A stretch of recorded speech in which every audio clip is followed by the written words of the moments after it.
1940년 유럽에서 프랑스를 장악한 독일이 영국 본토 침공을 계획하자 이탈리아의 무솔리니는 북아프리카 지역의 영국 식민지 이집트를 노렸다. 1936년 영국과 군사동맹 조약을 맺은 이집트에는 영국 연방군 병력 36,000명이 주둔하고 있었다. 반면 이집트와 국경을 맞대고 있던 국가 리비아는 이탈리아의 식민지였으며 무려 25만 명에 달하는 이탈리아군이 주둔 중이었다. 그러나 기계화가 제대로 이루어지지 않은 이탈리아군의 장비 상황은 매우 열악했다. 전차와 대포, 기관총은 대부분 1차 세계대전 당시 생산된 고물들이었고 사막을 신속하게 이동할 수단조차 턱없이 부족했다. 무엇보다 이탈리아군에게는 영국군의 마틸다 보병 전차를 막아낼 수 있는 대전차포가 하나도 없었다.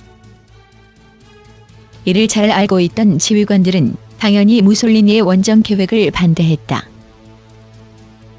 하지만 자신의 군대가 독일군과 비슷한 수준이라고 과대평가하고 있던 무솔리니는 일선 지휘관들에게 최신의 병기와 막대한 양의 물자 지원을 약속하며 이들을 독려했다. 물론 경제력이 약한 이탈리아가 제대로 된 병기 보급이 가능했을 리 없었다. 시간이 흘러 영국 런던의 독일군의 폭격이 떨어지는 등 전쟁이 곧 끝날 조짐을 보이자 다급해진 무솔리니는 빨리 이집트를 공격하라고 명령했다.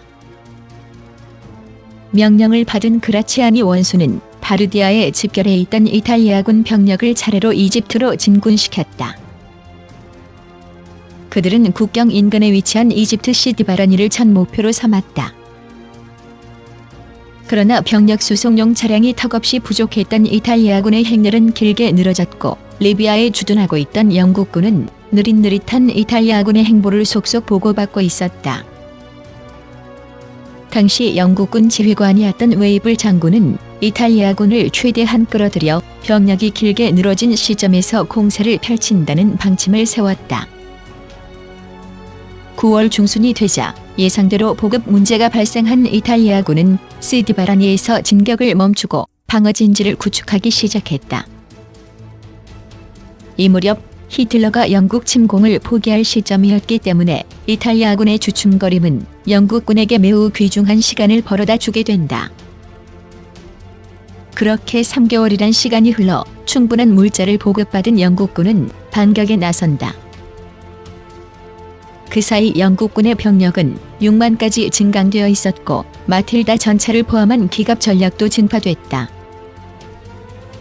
12월 9일 시디바라니를 탈환하기 위한 콤파스 작전을 개시한 영국군은 기갑 전력으로 신속하게 이탈리아군의 방어진지를 포위하기 시작했다.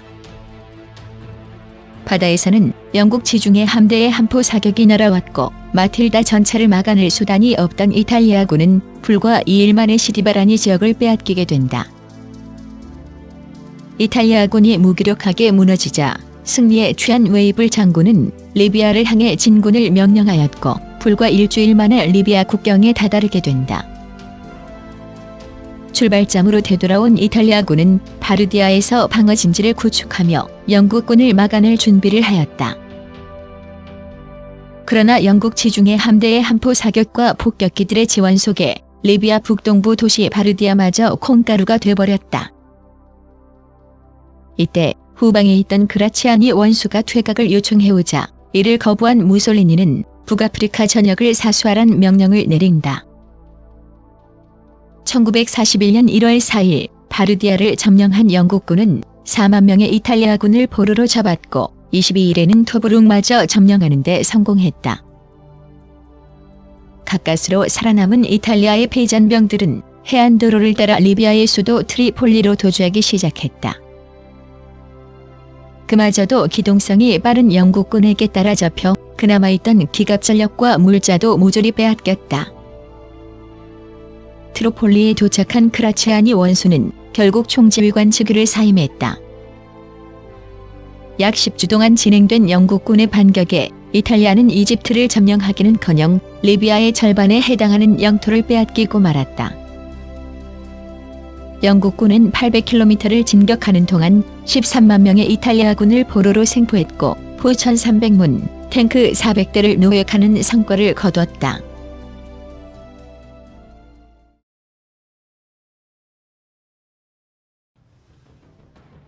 대부분의 전장 물자를 잃으면서 전투 능력을 상실한 이탈리아는 곧바로 독일의 도움을 요청했다. 이때 영국 항공전을 포기한 히틀러는 소련 침공작전에 모든 전력을 투입할 준비를 하고 있었다. 그러나 중동의 풍부한 석유 자원을 확보하기 위해서는 북아프리카의 사막지대를 이대로 포기할 수도 없는 상황이었다. 결국 유능한 장군 한 명과 소규모 기갑부대를 보내기로 결정하는데 여기서 히틀러가 지목한 장군이 바로 롬멜이다. 2월 12일 이탈리아군과 방어선 사수에 전념하라는 명령을 받은 롬멜이 리비아 트리폴리에 도착했다. 그리고 리비아에 도착하자마자 즉시 정찰기를 타고 영국군 주둔 지역을 정찰하기 시작했다. 단기간에 이탈리아군을 추격해온 영국군은 조직적인 전투가 불가능한 상태였고 보급도 충분치 않았다. 결국 롬멜은 북아프리카 작전을 공격으로 선회해 영국군을 최대한 몰아내기로 결심한다. 충분한 양의 전차를 보급받지 못한 북아프리카 독일군은 트럭과 경차량의 나무 판자를 덧대 전차 모양으로 만들어갔다. 이러한 롬멜의 작전은 놀랍게도 대성과를 거두게 된다. 3월 24일 독일 이탈리아 연합군이 엄청난 모래먼지를 일으키며 진격해오자 영국군은 기겁을 하며 도망쳤다. 이렇게 빨리 공세를 취할 거라곤 예측하지 못했을 뿐더러 무엇보다 대규모 전차 부대가 몰려오자 당황하기 시작한 것이다. 독일군은 더 거세게 몰아붙여 나갔고 불과 일주일 만에 토브룩까지 진격해갔다. 도망친 영국군은 항구 도시인 토브룩에서 지중해 함대를 통해 지속적인 보급을 받으며 완강하게 저항하기 시작했다. 롬멜은 토브룩 공략을 주력 부대에 맡겼고 일부 부대를 차출하여 바르디아 요새를 탈환한 뒤 수비 거점을 구축하기 시작했다. 그 사이 연합군 진영은 토브룩에서 포위된 아군을 구출하기 위해 두 차례에 걸쳐 공격 부대를 파견했지만 독일군의 88mm 대전차포에 큰 피해를 입고 후퇴를 반복했다. 독일군의 계속된 승전보는 독일과 영국 본토에도 전해지게 되는데 그럴수록 롬멜의 명성은 갈수록 높아져갔다. 그 사이 영국군 사령관 웨이블 장군은 패전의 책임을 물어 해임당하고 만다. 큰 피해를 입은 영국군이 전력을 재정비하자 독일도 2개 기갑사단을 증강 배치하며 맞불을 놓았다. 그러나 이 시기에 독일군은 보급 문제에 상당한 어려움을 겪고 있었다. 이미 유럽 전선에서 독소 전쟁이 발발한 상황이었기 때문에 상대적으로 중요도가 떨어졌던 북아프리카 전선은 물자 보급이 부족할 수밖에 없었다. 게다가 북아프리카 전선의 물자 보급을 위해서는 영국 해군과 공군이 장악하고 있는 지중해를 건너야만 했다. 충분치 못한 병력과 물자를 걱정하던 롬멜 역시 토브룩 포위를 기점으로 수비 태세로 전환하게 된다. 11월 18일 영국군은 다시 한번 대규모 병력을 동원한 군사작전에 나섰고 독일군은 한때 엘 아게일라까지 후퇴하기도 하였다. 짧아진 보급선에 다시 전력을 회복한 독일군은 1942년 1월 다시 한번 총공세를 펼치게 된다.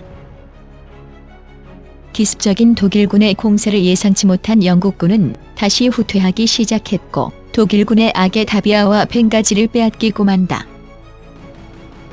일시적으로 영국군의 주력을 격파한 독일군은 북아프리카의 주요 군항을 점령해 영국군의 보급을 끊어버렸고 마침내 6월 20일 날 토브룩을 탈환하는 데 성공한다.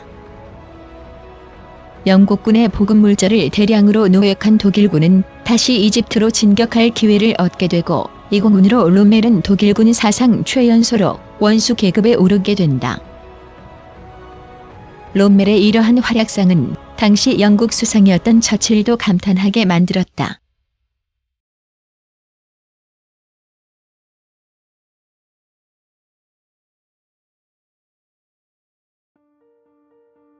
이집트까지 밀려난 영국군은 엘 엘러마인의 방어 진지를 구축하게 되고 영국군 사령관 오킬렉 대장은 패전의 책임을 지고 해임당하게 된다.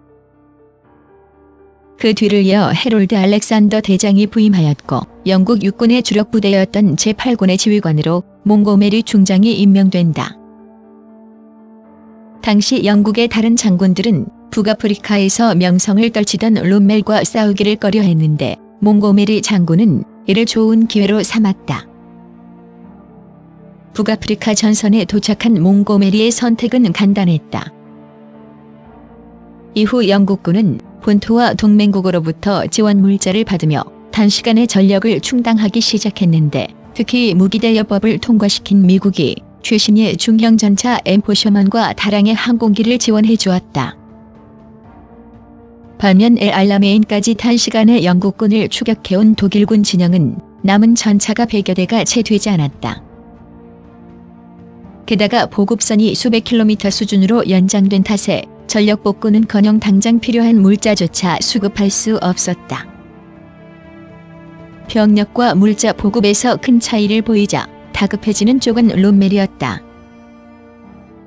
결국 롬멜은 경로를 우회해 이집트 수도 카이로와 수에즈 운하를 점령한다는 작전을 수립하여 8월 30일 날 공세를 시작하였다. 그러나 한 발 먼저 움직인 몽고메리의 군대가 독일군의 이동 경로에 장갑차와 포병들을 배치해 놓고 기다리고 있었다. 결국 영국군의 방어망에 걸린 독일군은 작전 개시 4일 만에 공격을 포기하고 퇴각해야만 했다. 10월이 되자 영국군은 20만의 병력과 1000대 이상의 전차를 보유하면서 독일군과 전력 차이가 2배 가까이 벌어졌다. 물자와 병력이 충분하다고 판단한 몽고메리는 마침내 10월 23일 독일군의 대규모 공세를 펼치기로 결정한다. 지상에서는 엠포셔먼 전차가 돌진하고 하늘에서 영국 공군이 폭격을 퍼붓자 독일 이탈리아군의 방어선은 속속 무너지기 시작했다. 당시 건강이 악화되면서 독일 본토에 있던 롬멜은 방어선이 무너졌다는 소식을 듣고 급히 아프리카 전선으로 날아왔다. 그러나 이미 전황은 기울어져 있었고 엘 알라메인에서 퇴각하기 시작한 독일군은 끝없이 밀려났다. 11월 2일 롬멜은 독일 본토에 병기와 물자를 공급해달라고 요청했지만 다음날 히틀러가 보내온 명령문에는 현지를 사수하며 물러서지 말라는 명령뿐이었다. 그러나 상황이 절망적이라고 판단한 롬멜은 히틀러의 명령에도 불구하고 총퇴각 명령을 내렸다. 11월 8일 미국과 영국 연합군 10만 7천 명이 비시 프랑스의 식민지였던 모로코와 알제리를 침공해 해안에 상륙하였다. 양쪽에서 연합군이 진격해오는 모양새가 되자 독일 이탈리아군은 큰 위기에 빠지게 된다. 결국 롬멜이 포로로 잡히는 것을 원치 않았던 독일군 사령부는 롬멜의 본토로 복귀할 것을 지시했다. 이후 북아프리카 전역에서 추축국의 세력은 완전히 사라지게 된다.